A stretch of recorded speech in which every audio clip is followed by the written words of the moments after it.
밀라노 동계올림픽 중계권 전쟁. 여러분 안녕하십니까? 오늘은 지금 우리나라 방송계가 들끓고 있는 이야기를 가져왔습니다. 2026년 밀라노 동계올림픽이 이미 시작되었는데 이번 올림픽은 우리 방송 역사에서 처음으로 지상파 TV에서 중계되지 않는 올림픽입니다. KBS, MBC, SBS 평생 우리 곁에 있었던 방송사들이 올림픽을 보여주지 못하게 된 건데요. 대신 JTBC라는 종합 편성 채널이 단독으로 중계하고 있습니다. 왜 이런 일이 벌어졌을까요? 단순히 방송사끼리 싸운 것이 아닙니다. 이 안에는 글로벌 스포츠의 방대한 돈의 흐름, 우리나라 방송법의 역사, 그리고 앞으로 스포츠를 어떻게 볼 수 있는지에 대한 근본적인 변화가 숨겨져 있습니다. 오늘 이 모든 것을 차근차근 풀어보겠습니다. 1부 올림픽 중계권은 왜 이렇게 가격이 급등했는가? 먼저 올림픽 중계권이 왜 이렇게 엄청난 돈이 들어가는지 말씀드리겠습니다. 올림픽을 주관하는 국제올림픽위원회 IOC라는 기구가 있습니다. 스위스 로잔에 본부를 둔 이 기구는 올림픽 전반을 관리하는데 그 수입의 가장 큰 부분이 바로 TV 중계권료입니다. 연구에 따르면 TV 중계권료가 IOC 전체 수입의 무려 45%에서 최대 70%에 달할 수준입니다. 구체적으로 어떤 규모인지 보겠습니다. 미국의 MBC 방송사는 IOC와 2032년까지 하계동계 올림픽 6개의 미국 내 방영권에 대해 약 76억 5천만 달러, 우리 돈으로 약 8조 5천억 원에서 9조 원 규모의 계약을 맺었습니다. 이 엄청난 금액이 IOC의 재정 기둥이 됩니다. 왜 방송사들이 이런 천문학적인 돈을 내야 하냐고 여러분이 물어보실 겁니다. 올림픽은 전 세계가 주목하는 최대의 스포츠 이벤트이기 때문입니다. 방송사가 올림픽을 중계하면 광고주들이 몰려오고 시청률이 급등하며 브랜드 가치가 올라갑니다. IOC는 이 가치를 정확히 알고 있어서 중계권을 장기 계약 방식으로 판매하여 안정적인 수입을 확보하고 있습니다. 유럽에서도 마찬가지입니다. 워너 브라더스 디스커버리는 2026년부터 2032년까지 유럽 49개국의 올림픽 중계권을 확보했습니다. 이런 식으로 IOC는 전 세계 각 지역의 중계권을 개별 방송사 또는 컨소시엄에 판매하고 있습니다. 여기서 중요한 것은 IOC가 중계권을 판매할 때 단순히 돈만 번다는 것이 아니라 가능한 많은 시청자에게 무료로 방송을 제공해야 한다는 원칙도 있다는 겁니다. 그런데 이 원칙과 현실 사이의 갈등이 우리나라에서 폭발적으로 드러난 것입니다. 2부 우리나라 올림픽 중계의 역사. 우리나라에서 올림픽 중계의 역사를 잠깐 살펴보겠습니다. 1948년 런던 올림픽이 우리 독립 후 첫 올림픽 참가였고 당시 KBS의 전신인 조선방송협회가 라디오로 중계했습니다. 1964년 도쿄 올림픽에서는 TV 중계가 본격적으로 시작되었고 KBS, MBC, SBS 등 여러 방송사가 함께 중계하는 합동중계 체제가 만들어졌습니다. 이런 공동중계 관행이 수십 년간 유지되었는데 첫 번째 균열은 1996년에 생겼습니다. KBS가 AFC 아시안컵 중계권을 혼자 계약하면서 공동협의체 코리아풀이 무너지기 시작했습니다. 이후 각 방송사가 경쟁적으로 단독 중계권을 잡아갔고 2006년에는 SBS가 2010년까지의 동학의 올림픽 중계권을 독점하여 KBS와 MBC가 격하게 비난했습니다. 이런 과열 경쟁을 보고 정부는 2007년 방송법 제76조를 만들었습니다.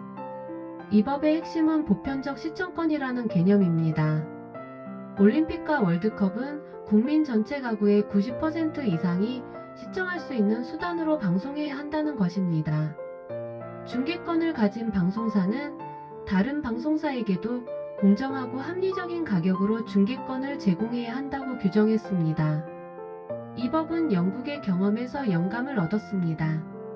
1990년대 영국에서 유료 방송 채널이 스포츠 중계권을 독점하면서 일반 시민들이 주요 스포츠를 볼 수 없게 되는 문제가 생겼고 영국은 1996년 방송법에 프리 투 에어 즉 무료로 수신할 수 있는 서비스 개념을 도입했습니다. 우리나라도 이런 사례를 참고하여 보편적 시청권 제도를 만들었습니다. 그런데 2019년 이 제도의 근본이 흔들리는 사건이 일어났습니다. 3부 JTBC의 단독 중계권 획득. 어떻게 이런 일이? 2019년 6월 JTBC가 IOC와 직접 계약하여 2026년부터 2032년까지 총 4회 동학의 올림픽 중계권을 단독으로 확보했습니다. 종합편성 채널이 올림픽 중계권을 가져간 것은 우리 방송 역사상 처음인 일입니다. 이때 지상파 3사는 이미 JTBC의 코리아풀 컨소시엄에 함께 참여해서 공동으로 입찰하자고 제안했었습니다. 비용을 나누고 공동 중계하는 방식이었죠. 그런데 JTBC는 이 제안을 거부하고 독자적으로 더 높은 금액을 제시하여 단독 낙찰받았습니다. JTBC의 올림픽 월드컵 독점 중계권 구매 비용은 5천억 원에서 7천억 원으로 추정됩니다.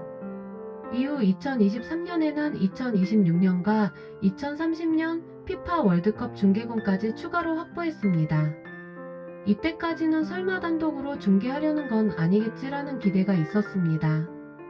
과거 SBS가 2010년 월드컵을 독점했을 때도 결국 다른 방송사의 중계권을 재판매하는 사례가 있었기 때문입니다.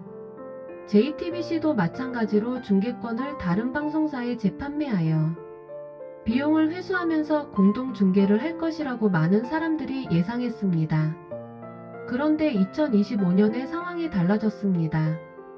중앙그룹은 올림픽과 월드컵 중계권 재판매를 위한 공개 입찰을 공고했습니다.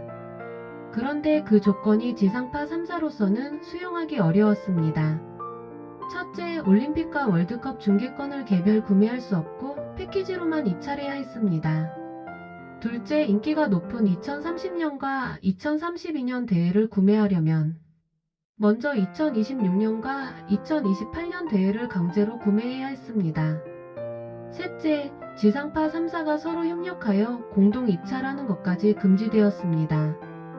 지상파 3사는 이 조건은 방송법 제76조의 보편적 시청권 보장 규정에 위배된다고 주장하며 법원에 입찰 중지 가처분을 신청했습니다.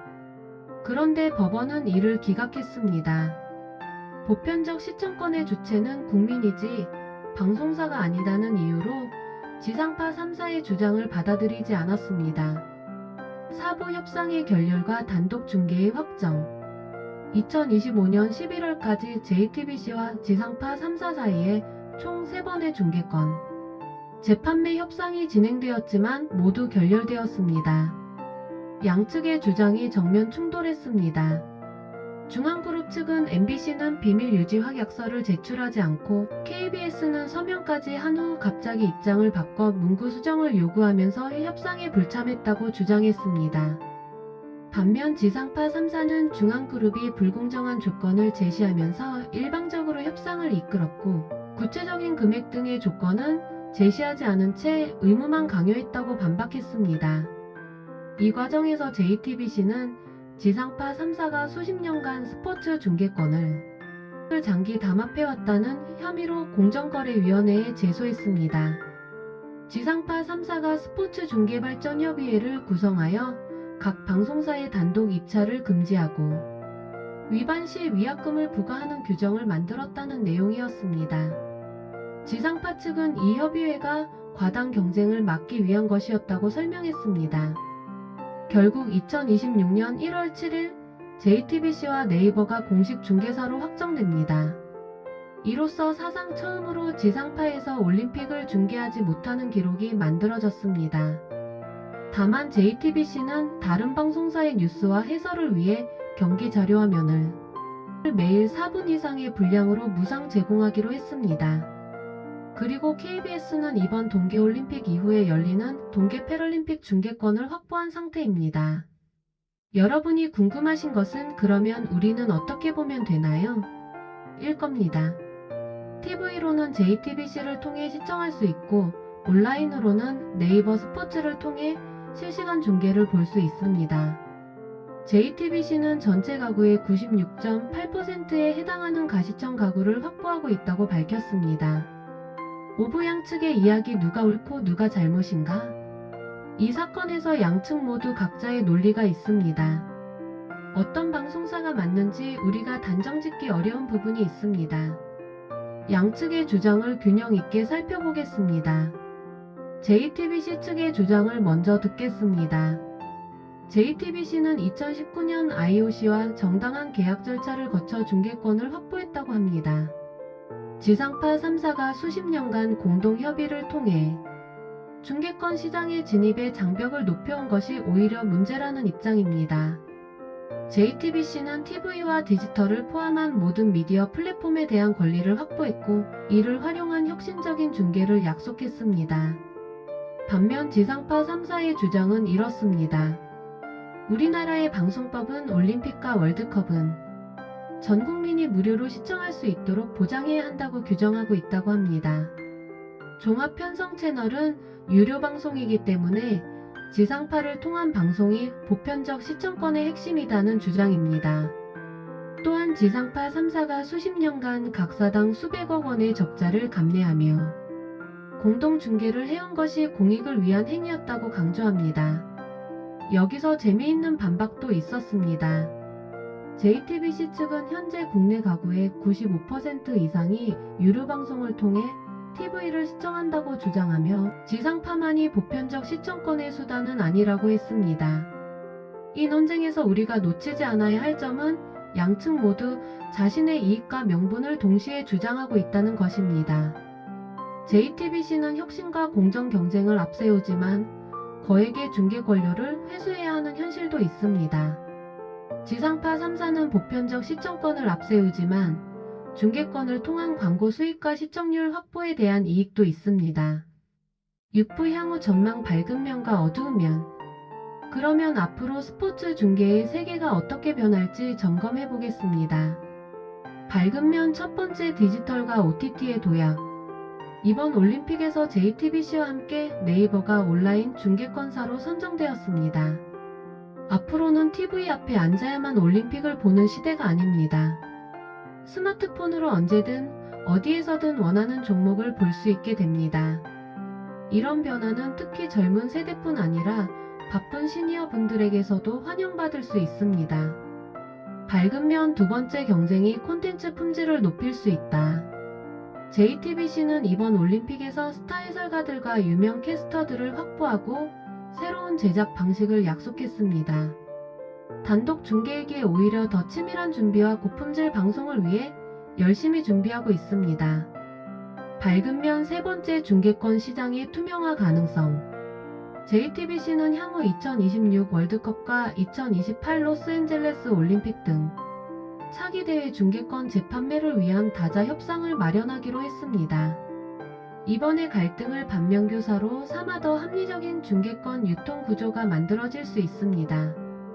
어두운 면 첫 번째, 보편적 시청권의 실질적 약화. 지상파를 통한 무료 시청이 사라지면 유료 방송을 구독하지 않는 가정은 올림픽을 TV로 볼 수 없게 됩니다. 특히 경제적으로 어려운 가정이거나 스마트폰과 인터넷 사용이 불편한 시니어분들에게는 직접적인 불편함이 될 수 있습니다. 이것이 법과 정신의 차이입니다.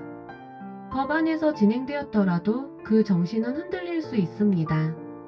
어두운 면 두 번째, JTBC의 재정 부담과 지속 가능성. JTBC는 현재 만성 적자 상황에 있다고 보도되었습니다. 중앙그룹은 휘닉스 파크 매각까지 검토하고 있다는 뉴스도 나왔습니다. 5천억 원 이상으로 추정되는 중계권료를 단독으로 감당하는 것이 장기적으로 유지 가능한지 여러분 모두 궁금하실 겁니다. 만약 JTBC가 재정적으로 어려워져서 중계권 이행을 못한다면 2028 로스앤젤레스 올림픽과 2030 월드컵까지 영향을 받을 수 있습니다.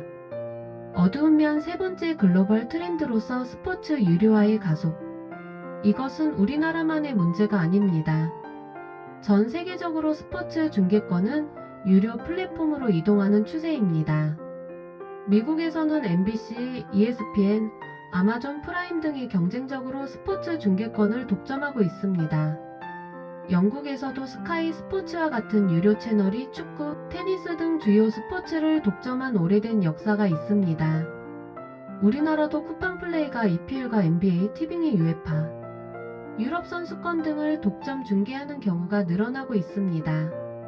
스포츠를 보는 것이 점점 유료 서비스로 변하는 세계적 흐름 속에서 누구나 무료로 스포츠를 볼 수 있는 시대는 빠르게 사라지고 있습니다. 7부 우리 시청자로서 앞으로 어떻게 접근해야 할까? 마지막으로 우리 시청자들이 앞으로 어떻게 대비하면 좋을지 말씀드리겠습니다. 첫째, 이번 동계올림픽은 JTBC와 네이버로 확정되었으므로 이 두 경로를 활용하시면 됩니다. JTBC는 JTBC 온 에어 무료 방송 홈페이지를 통해 시청 가능하고 네이버 스포츠는 앱을 설치하면 온라인 중계를 볼 수 있습니다. 둘째, 앞으로의 스포츠 시청 환경에 대해 관심을 가지시는 것이 좋습니다. 2026 월드컵, 2028 로스앤젤레스 올림픽 등 앞으로의 중계권 협상 과정이 어떻게 된다는 것은 우리 시청자들의 이익에 직접적인 영향을 줄 것입니다. 이번 사건이 단순히 방송사끼리의 싸움으로 끝나지 않는 이유입니다. 셋째, 방송법과 보편적 시청권에 대한 사회적 논의에 관심을 가져주시길 바랍니다. 이번 사건은 현재의 방송법이 디지털 시대의 변화에 맞게 바뀌어야 한다는 점을 분명히 보여줬습니다. 앞으로의 법과 제도가 어떻게 변할지는 결국 우리 국민들의 목소리에 달려 있습니다. 오늘 우리는 밀라노 동계올림픽 중계권 문제를 통해 스포츠 방송의 세계를 들여다봤습니다. IOC의 글로벌 중계권 전략, 우리나라 방송법의 역사와 보편적 시청권의 의미, JTBC와 지상파 3사의 갈등, 그리고 앞으로의 밝고 어두운 전망까지. 중요한 것은 이것이 단순히 방송사끼리의 내분이 아니라 우리 모든 시청자의 이익과 권리에 관한 문제라는 점입니다. 앞으로 스포츠를 어떻게, 얼마나 쉽게 볼 수 있는지는 우리 사회가 어떤 선택을 하는지에 달려 있습니다. 여러분의 생각은 어떠신가요? 댓글로 의견을 남겨주세요. 오늘도 시청해주셔서 감사합니다.